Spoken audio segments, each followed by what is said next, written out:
खतरे की डरावनी आवाज, ब्लैकआउट और अफरा तफरी। आपने कभी ना कभी 1971 के दौरान अपनी दादी और नानी से युद्ध के दौरान होने वाली बत्ती गुल और अफरा तफरी से जुड़े कई सारे किस्से सुने ही होंगे। अब ऐसा ही कुछ हम और आप भी एक्सपीरियंस करने वाले हैं। अगर 7 मई को अचानक कोई तेज और डरावनी सायरन की आवाज सुने तो घबराए नहीं। यह कोई आपात स्थिति नहीं, बल्कि एक मॉक ड्रिल यानी युद्ध जैसी स्थिति की तैयारी का अभ्यास है। इस दौरान एक जंग वाला सायरन बजेगा ताकि लोगों को बताया जा सके कि युद्ध या हवाई हमले जैसी स्थिति में क्या करना होता है। आज देश में लोग पूछ रहे हैं कि भारत ने अभी तक पाकिस्तान से पहलगाम में हुए आतंकी हमले का बदला क्यों नहीं लिया। अगर सरकार की भाषा में कहे तो भारत बदला लेगा और जरूर लेगा।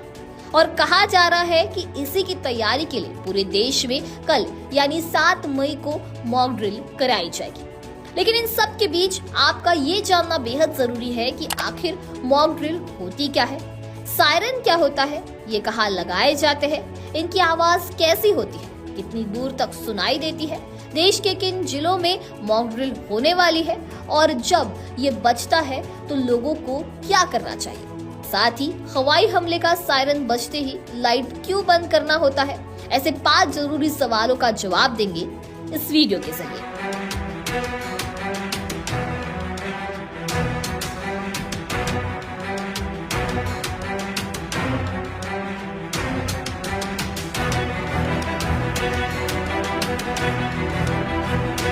जम्मू कश्मीर के पहलगाम में 22 अप्रैल को हुए आतंकी हमले के बाद से भारत पाकिस्तान के बीच तनाव बढ़ता जा रहा है। यहाँ तक कि जंग की आशंका जाहिर की जा रही है। ऐसे में केंद्रीय गृह मंत्रालय ने कई राज्यों को 7 मई यानी बुधवार को मॉक ड्रिल करने के लिए कहा है।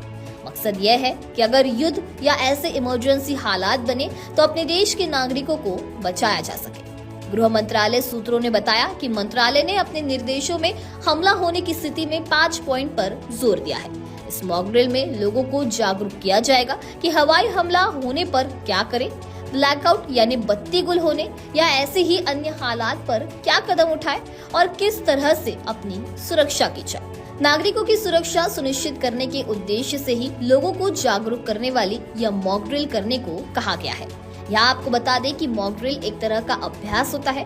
इसे आपातकालीन स्थिति जैसे प्राकृतिक आपदा, आग, आतंकवादी हमला या अन्य संकट की स्थिति में कराते हैं। इसका उद्देश्य लोगों, संगठनों और आपातकालीन सेवाओं को वास्तविक संकट के लिए तैयार करना, उनकी प्रतिक्रिया या